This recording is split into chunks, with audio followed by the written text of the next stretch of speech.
रात के 1 बज रहे थे। बाहर बारिश हो रही थी, पर मेरे इस बड़े से फ्लैट के अंदर एक अजीब सन्नाटा था।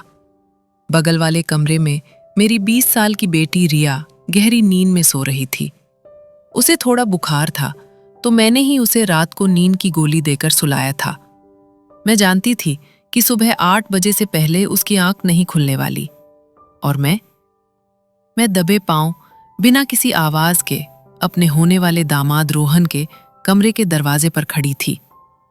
मैंने एक बहुत ही पतला काले रंग का सिल्क का नाइट गाउन पहना हुआ था। मेरे बाल खुले थे। मैंने धीरे से दरवाजे का हैंडल घुमाया। दरवाजा खुला था। मैं अंदर गई और मैंने बहुत ही सफाई से अंदर से कुंडी लगा दी। कमरे में सिर्फ नाइट बल्ब की हल्की सी पीली रोशनी थी। रोहन बिस्तर पर पेट के बल सो रहा था। गर्मी की वजह से उसने टी-शर्ट उतार रखी थी। उसकी चौड़ी पीठ और गठीले कंधे उस मध्यम रोशनी में साफ दिख रहे थे। वो 25 साल का एक तगड़ा जवान लड़का था। मैं धीरे धीरे चलकर उसके बिस्तर के पास गई। मेरी नजरें उसकी पीठ पर गड़ी थीं। मैंने अपना हाथ बढ़ाया और अपनी उंगलियों को उसकी नंगी पीठ पर बहुत ही हल्के से फेरा। रोहन का शरीर एक झटके में अकड़ गया। वो हड़बड़ाकर पलटा और सीधा बैठ गया। नींद के मारे उसकी आंखें पूरी तरह खुल भी नहीं पा रही थीं, पर मुझे अपने इतने करीब इस हालत में देखकर उसका सारा नींद का नशा उतर गया। सोनिया जी, आप यहां इस वक्त? वो घबराहट में हकलाने लगा। उसने जल्दी से चादर खींचकर अपनी छाती छुपाने की कोशिश की। रिया ठीक तो है? उसने दरवाजे की तरफ देखते हुए पूछा। मैं उसके बिल्कुल करीब बिस्तर के किनारे पर बैठ गई। मैंने उसके कांपते हुए हाथ पर अपना हाथ रखा। रिया सो रही है रोहन। मैंने अपनी आवाज को जितना हो सके उतना धीमा और नशीला रखा। और उसे इतनी गहरी नींद आती है कि यहां कोई तूफान भी आ जाए तो उसे पता नहीं चलेगा। रोहन का पसीना छूटने लगा था। एसी चलने के बाद भी उसके माथे पर पसीने की बूंदें चमकने लगी थी। तो फिर आप यहां क्या कर रही हैं? आपको कुछ चाहिए था क्या? मैंने अपना चेहरा उसके चेहरे के थोड़ा और करीब किया और फुसफुसाते हुए कहा, हाँ रोहन, नींद नहीं आ रही थी मुझे। बहुत अकेलापन लग रहा था। मैंने सोचा जब हम दोनों ही जाग रहे हैं तो क्यों ना इस सन्नाटे का थोड़ा फायदा उठाया जाए, कुछ इंटरेस्टिंग करें। ये सुनते ही रोहन की आंखें फटी की फटी रह गईं। उसका मुंह खुला रह गया। एक 38 साल की औरत जो उसकी होने वाली सास थी, वो रात के 1 बजे उसके कमरे में कुंडी लगाकर उसे ये सब कह रही थी। दोस्तों, आप भी यही सोच रहे होंगे कि मैं कैसी औरत हूं, अपनी ही बेटी के होने वाले पति पर डोरे डाल रही हूं। पर सच बताऊं, जो आप देख रहे हैं कहानी वैसी बिल्कुल नहीं है। इस बंद दरवाजे के पीछे का सच कुछ और ही है। इस रात तक पहुंचने के लिए हमें थोड़ा पीछे जाना पड़ेगा। उस दिन जब ये रोहन पहली बार मेरे घर आया था। मेरा नाम सोनिया है, उम्र 38 साल। मेरी शादी बहुत जल्दी 18 की उम्र में ही हो गई थी, इसलिए मेरी 20 साल की एक बेटी है, रिया। पर जो भी मुझे और रिया को साथ देखता है वो यही कहता है कि हम माँ बेटी कम और बड़ी छोटी बहनें ज्यादा लगते हैं। मैंने अपने शरीर को बहुत मेंटेन रखा है। जिम, डाइट, योगा सब करती हूँ। मैं जीन्स पहनती हूँ, पार्टी करती हूँ और मेरी सोच बहुत ही मॉडर्न है। मेरे पति की मौत 10 साल पहले एक बीमारी से हो गई थी। मैं एक विधवा हूँ। दुनिया को लगता है कि मैं अपने पति के गम में अकेली हूँ, पर सच ये है कि वो मेरे लिए अपने मरने से बहुत पहले ही मर चुका था। रिया जब 10 साल की थी तब मैंने अपने पति को अपने ही घर के बेडरूम में अपनी एक बहुत ही करीबी सहेली के साथ रंगे हाथों पकड़ा था। उस दिन मेरा प्यार, मेरा भरोसा और आदमियों पर से मेरा विश्वास सब कुछ टूट कर बिखर गया था। मुझे समझ आ गया था कि आदमियों की फितरत कैसी होती है। कितना भी पाल लो, मौका मिला नहीं कि किसी और के टुकड़े पर फिसल गए। मैंने अपने पति को माफ नहीं किया। पर समाज और अपनी बेटी के लिए मैं चुप रही। उसके मरने के बाद मैंने अपनी पूरी जिंदगी अपनी बेटी रिया के लिए लगा दी। मैं रिया को उस दर्द से बचाना चाहती थी जो मैंने झेला था।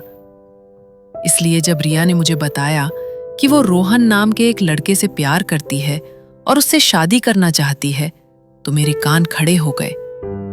रिया ने बताया कि रोहन एक कंपनी में मैनेजर है, बहुत ही शरीफ, सीधा और समझदार लड़का है। कभी किसी लड़की की तरफ आंख उठाकर नहीं देखता। मुझे अंदर ही अंदर हंसी आई। शरीफ?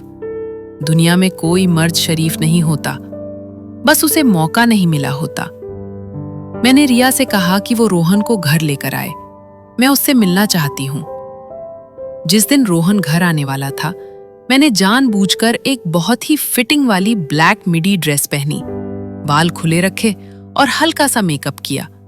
मैं देखना चाहती थी कि इस शरीफ लड़के की नजरें कहाँ जाती हैं। शाम को डोरबेल बजी। रिया ने दरवाजा खोला। रोहन अंदर आया। उसने एक लाइट ब्लू शर्ट और ट्राउजर पहना था। लड़का दिखने में तो स्मार्ट था। मम्मा, ये रोहन है, रिया ने चहकते हुए कहा। रोहन ने मेरी तरफ देखा। मुझे देखते ही उसके चेहरे पर एक बहुत ही अजीब सा कंफ्यूजन आ गया। उसे शायद उम्मीद थी कि कोई टिपिकल आंटी खड़ी होगी, पर मेरे कपड़े और मेरा लुक देखकर वो थोड़ा झेप गया। नमस्ते आंटी जी, उसने बहुत ही अदब से हाथ जोड़कर कहा। उसका आंटी जी बोलना मुझे चुभ गया। एक्सक्यूज मी, मैंने अपनी भौहें चढ़ा ली। आंटी होगी तुम्हारी पड़ोसन, और सासू माँ तो बिल्कुल मत कहना, पूरी फील ही खराब हो जाती है। कॉल मी सोनिया। रोहन बुरी तरह हड़बड़ा गया।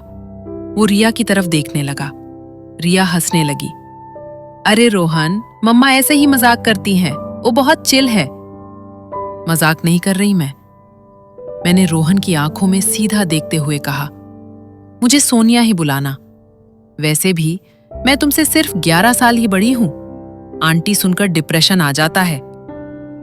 जी सोनिया जी। रोहन ने किसी तरह अपने शब्द संभाले। वो मेरी नजरों से बचने की कोशिश कर रहा था। उस दिन तो बात ठीक ठाक निपट गई। रोहन मुझे एक नॉर्मल लड़का लगा, पर मैं इतनी जल्दी भरोसा करने वालों में से नहीं थी। मुझे उसका टेस्ट लेना था, एक ऐसा टेस्ट जिसमें 90% मर्द फेल हो जाते हैं। और किस्मत देखिए, मुझे वो मौका भी मिल गया। शहर में बहुत भयंकर बारिश शुरू हो गई। बाढ़ जैसे हालात हो गए। रोहन की फ्लाइट कैंसिल हो गई और उसे अगले 3-4 दिन हमारे ही घर में रुकना पड़ गया। रिया वर्क फ्रॉम होम करती थी। उसकी कंपनी का कोई बड़ा प्रोजेक्ट चल रहा था, इसलिए वो दिन में 8-10 घंटे अपने कमरे में बंद होकर जूम मीटिंग्स करती रहती थी। अब घर में हम 3 लोग थे। रिया कमरे में बंद, और बाहर मैं और मेरा होने वाला दामाद। खेल शुरू करने का इससे अच्छा मौका नहीं मिल सकता था। अगले दिन सुबह की बात है। रिया की मीटिंग चल रही थी। मैं अपने कमरे से निकली।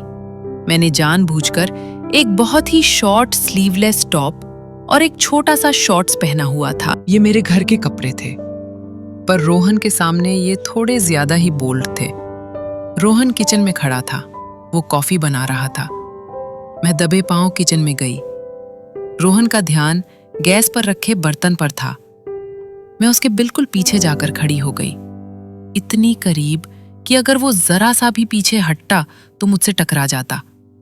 मैंने जानबूझकर शेल्फ के ऊपर वाले डब्बे को उठाने के लिए अपना हाथ बढ़ाया। ऐसा करने में मेरा बदन रोहन की पीठ से हल्का सा रगड़ खा गया। रोहन करंट खाए हुए इंसान की तरह झटके से साइड में हट गया। अरे सोनिया जी, आप? वो घबरा गया। उसके हाथ से चम्मच गिरते गिरते बचा। क्या हुआ रोहन, डर क्यों गए? मैंने एक बहुत ही मीठी सी स्माइल देते हुए कहा, मैं तो बस चीनी का डब्बा निकाल रही थी। नहीं, वो मुझे पता नहीं था कि आप पीछे हैं। उसने नजरें झुका ली। वो कॉफी छानने लगा। उसके हाथ थोड़े कांप रहे थे। मैंने काउंटर पर हाथ टिकाकर उसे घूरना शुरू किया। कॉफी तो बहुत कड़क बनाते हो रोहन। मैंने एक बहुत ही गहरा डबल मीनिंग डायलॉग मारा। देखते हैं मेरी रिया को तुम्हारा ये कड़क मिजाज कितना पसंद आता है। रोहन को जोर की खांसी आ गई। वो समझ नहीं पा रहा था कि मैं नॉर्मल बात कर रही हूं या कुछ और। वो बच्ची है रोहन। मैंने अपनी बात जारी रखी। उसे तो इन सब चीजों का एक्सपीरियंस भी नहीं होगा। वैसे तुम्हें इन सब चीजों को हैंडल करना आता है या मैं कुछ प्रैक्टिकल टिप्स दूं? ये सुनकर रोहन का चेहरा टमाटर की तरह लाल हो गया। वो समझ गया था कि मैं क्या कह रही हूं। वो सोनिया जी, कॉफी बन गई है, मैं रिया को देकर आता हूं। वो वहां से भागने की फिराक में था। तभी किचन के दरवाजे पर रिया आ गई। क्या मम्मा, आप रोहन को परेशान कर रही हो? उसने अपना पानी का गिलास भरते हुए कहा। अरे नहीं बेटा, मैं तो बस पूछ रही थी कि कॉफी कड़क है या नहीं, है ना रोहन? मैंने रोहन की तरफ देखकर आंख मारी। रोहन ने एक जबरदस्ती की मुस्कान दी और वहां से निकल गया। मुझे मजा आ रहा था। ये लड़का बाहर से जितना सीधा बन रहा था, मैं देखना चाहती थी कि अंदर से ये कितना सच्चा है। मैं दिन भर घर में ऐसे ही कपड़े पहनकर घूमती। मैं फोन पर किसी सहेली से बात करते हुए जोर जोर से हंसती और कुछ ऐसी बातें करती जो रोहन को सुनाई दे। मैंने नोटिस किया कि रोहन मुझसे नजरें चुराने लगा था। वो मुझसे दूर दूर भागता था। पर कई बार जब उसे लगता कि मैं नहीं देख रही हूं, तो मैंने उसकी नजरों को अपने ऊपर महसूस किया था। वो मुझे ताड़ता था। और यही तो मर्द की फितरत है। मुझे लगने लगा था कि मेरा टेस्ट सही दिशा में जा रहा था। 2 दिन ऐसे ही निकल गए। रोहन की बेचैनी बढ़ती जा रही थी और मेरी शरारतें भी। तीसरे दिन की शाम थी। अगले दिन सुबह रोहन को वापस जाना था। रिया शाम को नहाने चली गई। बाथरूम का दरवाजा बंद हुआ और शावर चलने की तेज आवाज आने लगी। मुझे पता था कि रिया कम से कम आधे घंटे तक बाहर नहीं आएगी। मुझे रात को अपनी कुछ सहेलियों के साथ एक पार्टी करनी थी। मैंने अपनी अलमारी से एक बहुत ही खूबसूरत डार्क रेड कलर का गाउन निकाला। ये गाउन पीछे से पूरी तरह खुला हुआ था, मतलब बैकलेस था, और इसमें पीछे एक बहुत ही बारीक सी जिप लगी हुई थी, जिसे खुद बंद करना बहुत मुश्किल था। मैंने गाउन पहन लिया। रोहन हॉल में बैठा टीवी पर कोई न्यूज चैनल देख रहा था। मैंने कमरे से बाहर कदम रखा। मैं हॉल में गई। रोहन, मैंने उसे पुकारा। उसने टीवी से नजर हटाकर मेरी तरफ देखा। मुझे उस लाल बैकलेस गाउन में देखकर वो एक पल के लिए सुन्न रह गया। उसके हाथ में पकड़ा हुआ रिमोट नीचे सोफे पर गिर गया। जी सोनिया जी। वो तुरंत खड़ा हो गया। मैं उसके पास गई और अपनी पीठ उसकी तरफ घुमा ली।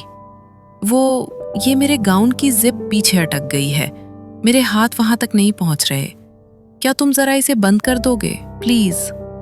मैंने बहुत ही मासूमियत से कहा। रोहन की हालत खराब हो गई। मैं? सोनिया जी, मैं रिया को बुला देता हूँ, वो नहा रही है, बाहर आकर कर देगी। उसने बचने का बहाना ढूंढा। अरे रिया को आधा घंटा लगेगा, प्लीज रोहन, इसमें इतना घबराने वाली क्या बात है, कर दो ना, मैंने थोड़ा जोर देकर कहा। रोहन के पास कोई रास्ता नहीं बचा था। वो धीरे धीरे मेरे पीछे आया। मैं महसूस कर सकती थी कि वो बहुत नर्वस है। मेरी पूरी पीठ नंगी थी। कमरे में एसी चल रहा था, पर मुझे रोहन के शरीर की गर्मी अपने पीछे महसूस हो रही थी। उसने कांपते हुए हाथों से मेरी जिप को पकड़ा। ऐसा करते हुए उसकी उंगलियों का पिछला हिस्सा मेरी नंगी पीठ की स्किन से टच हो गया। उसके हाथ एकदम ठंडे पड़ चुके थे, पर मेरा शरीर जलने लगा था। जैसे ही उसने जिप को ऊपर खींचना शुरू किया, मैंने जानबूझकर एक बहुत ही गहरी सांस ली, जिससे मेरा बदन थोड़ा तन गया और मैंने खुद को हल्का सा पीछे की तरफ धकेल दिया। मेरा शरीर अब सीधे रोहन के सीने से सट गया था। रोहन के मुंह से एक घबराई हुई सी आवाज निकली। उसने अपने हाथ पीछे खींचने की कोशिश की, पर जिप अभी आधी ही बंद हुई थी। सोनिया जी, ये क्या कर रही हैं आप? उसकी आवाज गले में ही फंस कर रह गई थी। क्या किया मैंने बहुत ही धीमी आवाज में कहा। मैं तो बस खड़ी हूं रोहन, तुम जिप बंद करो ना। उसने फिर से जिप पकड़ी। इस बार वो बहुत जल्दी जल्दी उसे ऊपर खींचने लगा, पर तभी जिप बीच में ही ठस गई। ये अटक गई है, उसने कहा। कोई बात नहीं, आराम से करो, मैंने कहा, और मैंने अपना एक हाथ पीछे ले जाकर उसके हाथ के ऊपर रख दिया। मेरा हाथ उसके हाथ पर था और उसका हाथ मेरी पीठ पर। हम दोनों एकदम बुत बनकर खड़े थे। वो कुछ बोल नहीं पा रहा था। बाथरूम से शावर चलने की आवाज अभी भी आ रही थी। तभी अचानक पानी गिरने की आवाज बंद हो गई। रिया का नहाना खत्म हो गया था। बाथरूम के दरवाजे की कुंडी खुलने की आवाज खट से पूरे घर में गूंजी।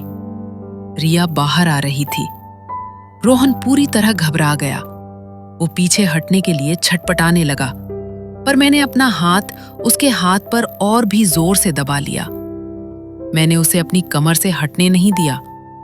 रोहन की आंखें डर से फैल गईं। सोनिया जी, छोड़िए, रिया आ रही है। वो मुझे आपसे इस तरह चिपके हुए देखेगी तो क्या सोचेगी? छोड़िए प्लीज। वो लगभग गिड़गिड़ाने लगा। मैंने उसे नहीं छोड़ा। मैं देखना चाहती थी कि इस डर के माहौल में ये लड़का क्या करता है। बाथरूम का दरवाजा खुला। रिया के कदमों की आवाज हॉल की तरफ आ रही थी। रोहन का हाथ अभी भी मेरी कमर पर था। दोस्तों, रिया हॉल में आ रही थी और उसका होने वाला पति उसकी मां की कमर पर हाथ रखे खड़ा था। अगर रिया ने हमें इस हालत में देख लिया तो क्या होगा? क्या मेरा ये टेस्ट मेरी ही बच्ची की जिंदगी तबाह कर देगा? आगे जो हुआ उसमें इस घर की सारी नींवें हिला कर रख दी। और उस रात रोहन के कमरे में मुझे ऐसा कुछ पता चला जिसने मेरी पूरी सोच बदल दी। रिया बाहर आ रही थी और हॉल के बीचों बीच मैं खड़ी थी और मेरे होने वाले दामाद रोहन का हाथ मेरी नंगी कमर पर था। रोहन का चेहरा ऐसा हो गया था जैसे उसके शरीर का सारा खून किसी ने निचोड़ लिया हो। वो छटपटा रहा था अपना हाथ पीछे खींचने के लिए, पर मैंने उसका हाथ इतनी जोर से पकड़ा हुआ था कि वो चाहकर भी हट नहीं पा रहा था। मम्मा, रिया की आवाज हॉल के एंट्री गेट से आई। उसके कदम हमारी तरफ बढ़ रहे थे। रिया के हॉल में घुसने से ठीक 1 सेकंड पहले मैंने रोहन का हाथ छोड़ दिया और खुद एक कदम आगे बढ़ गई। रोहन लड़खड़ा कर पीछे हटा। वो बुरी तरह हाँफ रहा था। रिया तौलिए से अपने गीले बाल पोंछते हुए हॉल में आई। क्या हुआ मम्मा? आप लोग यहाँ क्या कर रहे हो? रिया ने हमें देखकर पूछा।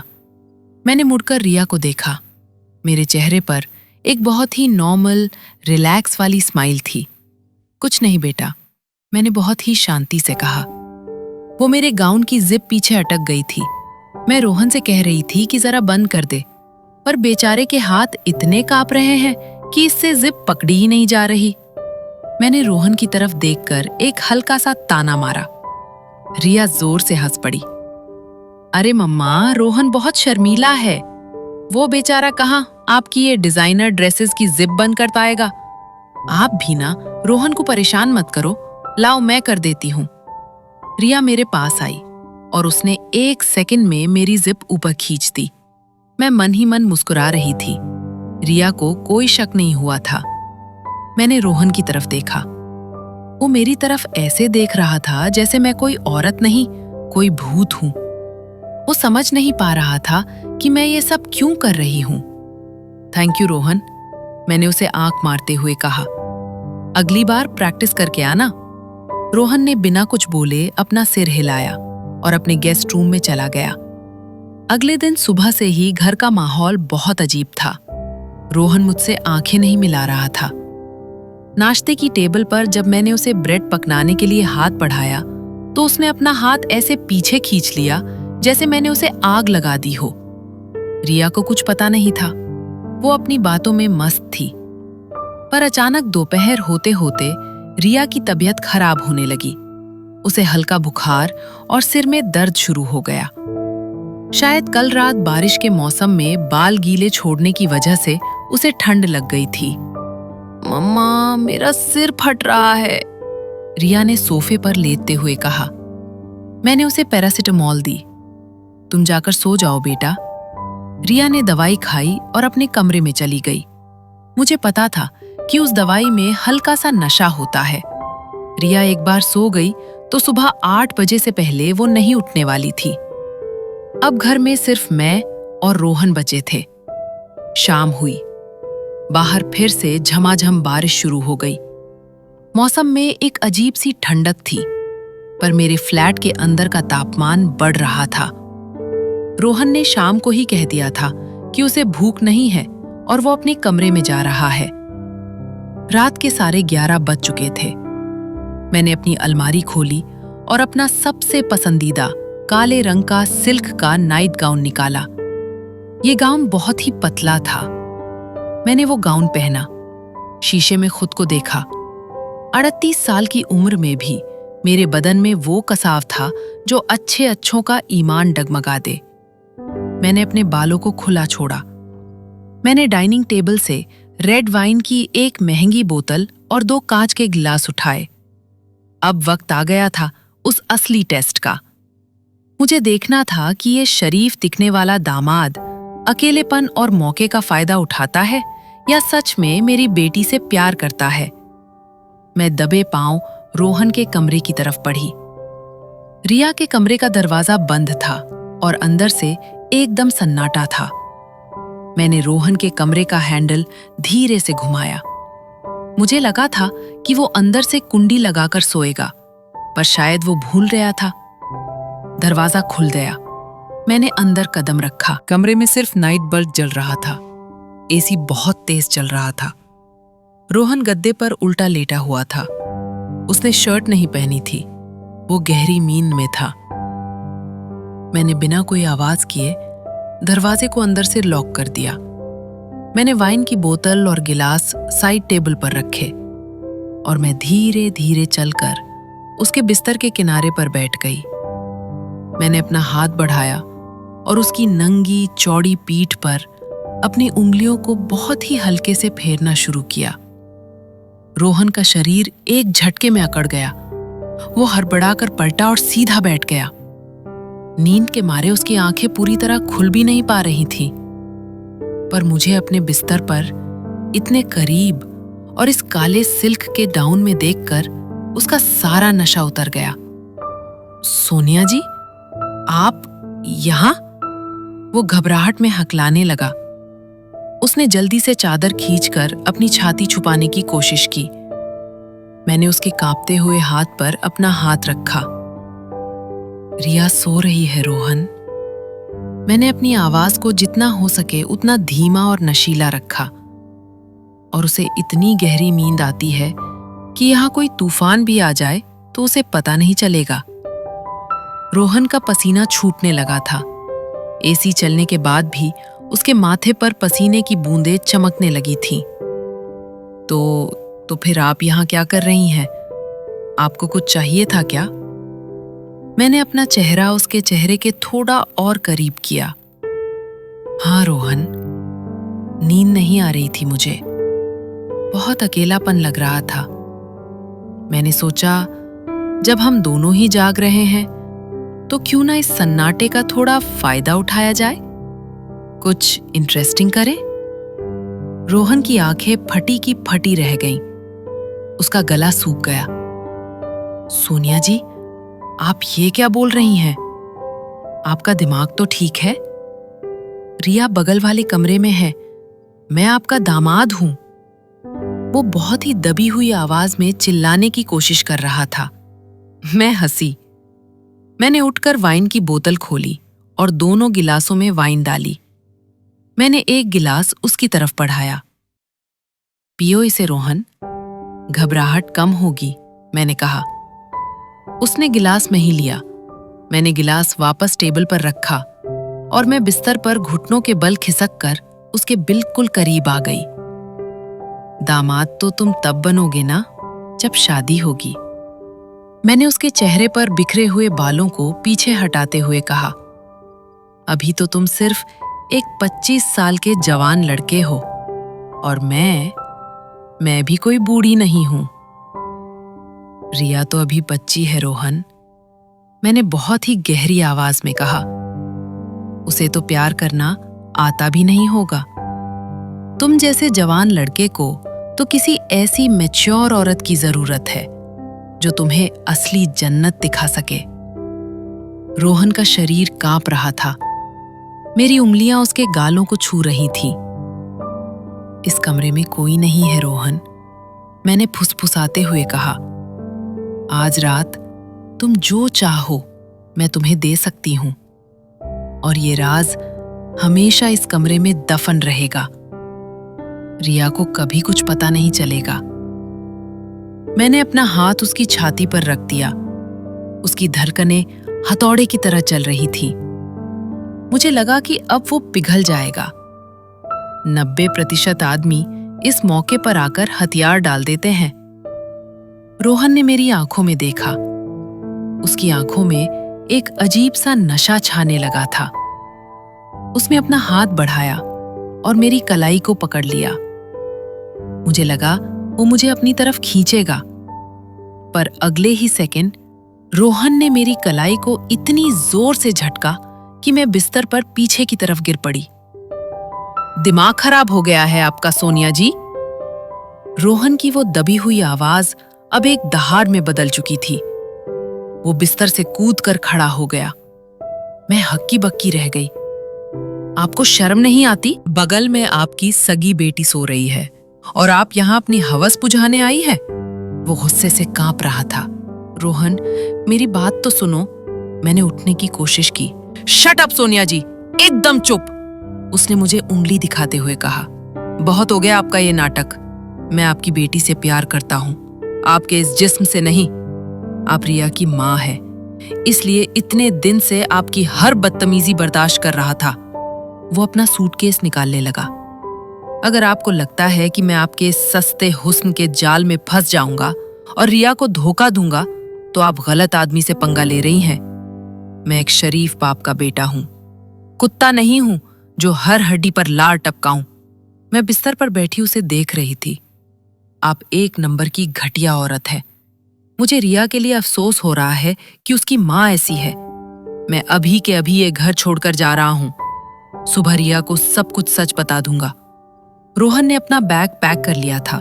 वो दरवाजे की तरफ पलटा और तब मेरे मुंह से एक जोर की हंसी निकल गई। मैं हंसने लगी, बहुत जोर से। रोहन दरवाजे पर रुक गया। उसने पलटकर मुझे देखा जैसे मैं कोई पागल हूं। मेरी हंसी धीरे धीरे कम हुई और उसकी जगह मेरी आंखों से आंसू बहने लगे। मैं रो रही थी। मैंने अपने हाथ जोड़े और रोते हुए कहा, thank you Rohan, thank you so much. Rohan पूरी तरह कंफ्यूज हो गया था। ये क्या नाटक है अब? मैंने अपने आंसू पोंछे। मैं बिस्तर से उठी और उसके पास गई। ये नाटक नहीं है रोहन। नाटक तो वो था जो मैं पिछले 3 दिन से तुम्हारे साथ कर रही थी, मैंने कहा। क्या मतलब? उसने गुस्से से पूछा। मतलब ये कि मैं तुम्हारी हवस नहीं जगा रही थी, मैं तुम्हारी वफादारी का टेस्ट ले रही थी। रोहन का मुंह खुला रह गया। मैंने एक गहरी सांस ली। रोहन, मैंने तुम्हें बताया था ना कि मेरे पति की मौत हुई थी, पर मैंने ये नहीं बताया था कि वो मेरे लिए पहले ही मर चुका था। मेरी आवाज भारी हो गई थी। 20 साल पहले, जब मेरी रिया बहुत छोटी थी, मेरा पति बिल्कुल तुम्हारे जैसा ही सीधा और शरीफ दिखता था। एक रात मैं अपनी बहन के घर गई थी। मेरी एक बहुत ही करीबी सहेली थी। मुझे रात को अचानक वापस आना पड़ा। मैं रोने लगी और जब मैंने अपने ही बेडरूम का दरवाजा खोला तो मेरा पति मेरी उस सहेली के साथ मेरे ही बिस्तर पर था। रोहन की आंखों का गुस्सा अब हैरानी में बदल रहा था। उस दिन मेरा सब कुछ टूट गया था रोहन।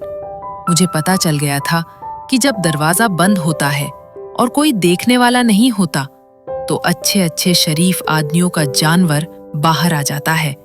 मैं उसके और करीब गई। जब रिया ने मुझे तुम्हारे बारे में बताया तो मुझे बहुत डर लगा। आजकल के लड़के एक लड़की को अकेला देखकर फिसल जाते हैं। मेरी बच्ची बहुत भोली है। मैं उसकी जिंदगी बर्बाद होते नहीं देख सकती थी।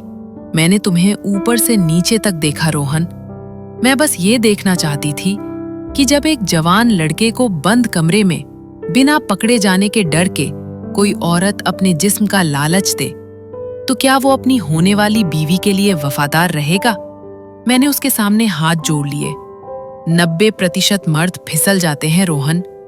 मैं भी यही सोच रही थी कि तुम फिसल जाओगे। मुझे खुद से घिन आ रही थी तुम्हारे सामने ऐसे कपड़े पहनते हुए, ऐसी गंदी बातें करते हुए। पर एक माँ के डर ने मुझे एक गंदा खेल खेलने पर मजबूर कर दिया। मेरे आंसू रुक नहीं रहे थे।